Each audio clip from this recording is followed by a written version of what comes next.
अस्सलाम वालेकुम। उम्मीद है कि आप लोग खैरियत से होंगे। आज मेरे पास टाइम था, मैंने कहा आपके साथ डिस्कस कर लेता हूँ इन्वायरमेंटल साइंसेज का एक इंपॉर्टेंट टॉपिक जो कि हमारे पास मोस्टली रिपीटेटिव है।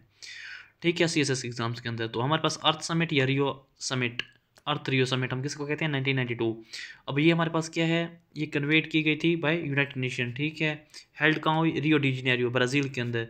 इसकी एम या ऑब्जेक्टिव को हम डिस्कस करें तो वो हमारे पास क्या आते हैं। इसका एम या ऑब्जेक्टिव ये था कि इस्टेब्लिश करेंगे हम न्यू और इक्विटेबल ग्लोबल पार्टनरशिप। ठीक है, through creation of new levels of cooperation among states, मतलब की sector of societies and people के दरमियान। ठीक है, इसका मेन एम या ऑब्जेक्टिव ये था। इसकी आउटलाइन हम देखें तो वो क्या होगी हमारे पास, या इसके आउटकम्स देखें तो हमारे पास क्या था कि Rio declaration on environment and development थी, एजेंडा 21, CBD, UNFCCC और United Nation convention to combat desertification. जो ये वाली ट्रीटीज़ हैं, ये इसका क्या था, आउटकम था हमारे पास। ठीक है, अब हम देखते हैं कि Rio declaration on environment and development हमारे पास क्या है। इसके अंदर हमारे पास क्या है, मल्टीपल प्रिंसिपल इसके अंदर कंसिस्टेड हैं। उन हम प्रिंसिपल को डिस्कस करते हैं। उसमें क्या था कि human role must be in compliance with the environmental requirements, और क्या था कि हमारे पास state sovereignty must not be violated, each state has its right to development, every environmental protection in the development process promote. ठीक है, eradication of poverty. हमारे पास क्या था कि डिसीज जो है ना, least development countries shall be prioritised, stable cooperation required for in ecosystem protection, reducing unsustainable patterns at production level, capacity building for sustainable development, public participation, national environmental legislation develop, supportive and open economic system, compensation mechanisms for environmental victims, preventing open dumping and industrialization of new environmental costs। ठीक है, उसके बाद हम आगे चलते हैं। आप इसके अंदर मैं जल्दी इसलिए पढ़ता हूँ ताकि आपका ज़्यादा टाइम वेस्ट ना हो और आपको थोड़े से टाइम के अंदर ज़्यादा इन्फॉर्मेशन मिल जाए, बाकी आपने परेशान नहीं होना। ठीक है, इसके अंदर फिर और क्या था कि इन्वायरमेंटल इम्पैक्ट असेसमेंट थी, नोटिफिकेशन ऑफ डिज़ास्टर्स और women participation, youth mobilization, indigenous people role, people under operation या rights safeguarded, warfare discouraged, peace, development and environmental protection, resolution of disputes, peaceful cooperation between states and people improve।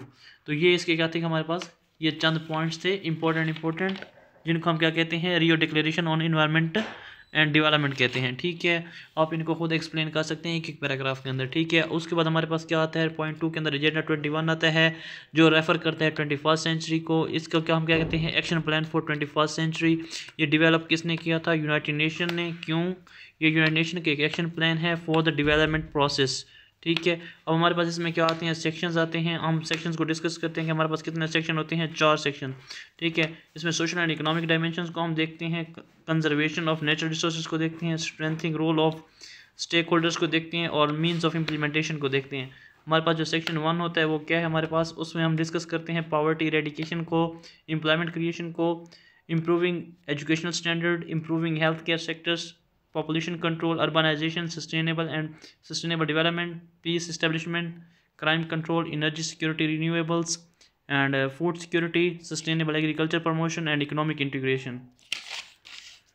और जो हमारे पास इसके अंदर दूसरा है ना, वो हमारे पास क्या है, लॉन्ग टर्म इकोनॉमिक विजन्स और पॉलिसीज़ वगैरह को प्रमोट करना। दूसरा हमारे पास प्रमोट करना है LDCs को, लीस्ट डेवलप्ड कंट्रीज़ को डेवलप करना, इकोनॉमिक को स्ट्रेंथन करना, इकोनॉमीज़ को, इन्वायरमेंट फ्रेंडली प्रोडक्शन को प्रमोट करना और ड्रिंकिंग वाटर की अवेलेबिलिटी को लाजमी बनाना फॉर एवरी पॉपुलेशन। ठीक है, इसका सेक्शन 2 जो है ना वो डिस्कस करता है कि हमारे पास air, water, atmosphere, hydrosphere, lithosphere और बायोडाइवर्सिटी या फॉसिल फ्यूल्स जो है ना उनकी इंप्रूवमेंट को, इन्वायरमेंटल प्रॉब्लम्स को रिजॉल्व करने को, air pollution, water pollution, land और ये जो हमारे पास ग्लोबल वार्मिंग, यूट्रोफिकेशन वगैरह हैं, इनको क्या करना, रिड्यूस करना।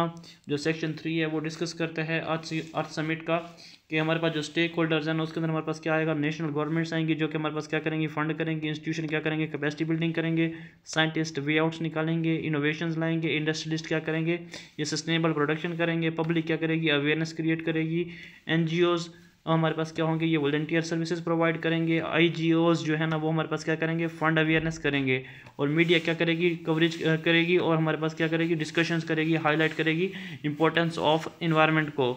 हमारे पास फिर सेक्शन 4 के अंदर क्या कहा गया था कि जो हमारे पास रियो या अर्थ समिट के सेक्शन 4 था उसमें कहा गया था कि हमारे पास मीन्स ऑफ इम्प्लीमेंटेशन देगी, और हमारे पास क्या है, सिस्टमेटिक या ऑर्गेनाइज्ड कमिटमेंट्स करेंगे, उनके राउंड्स होंगे ताकि जो हम है ना इन्वायरमेंट को इम्प्रूव कर सकें, जिसके अंदर हमारे पास MDGs 2015 है और SDGs 2016 to 2030 हैं। ये हमारे पास गोल्स हैं इसके अर्थ समिट के। अल्लाह हाफिज़।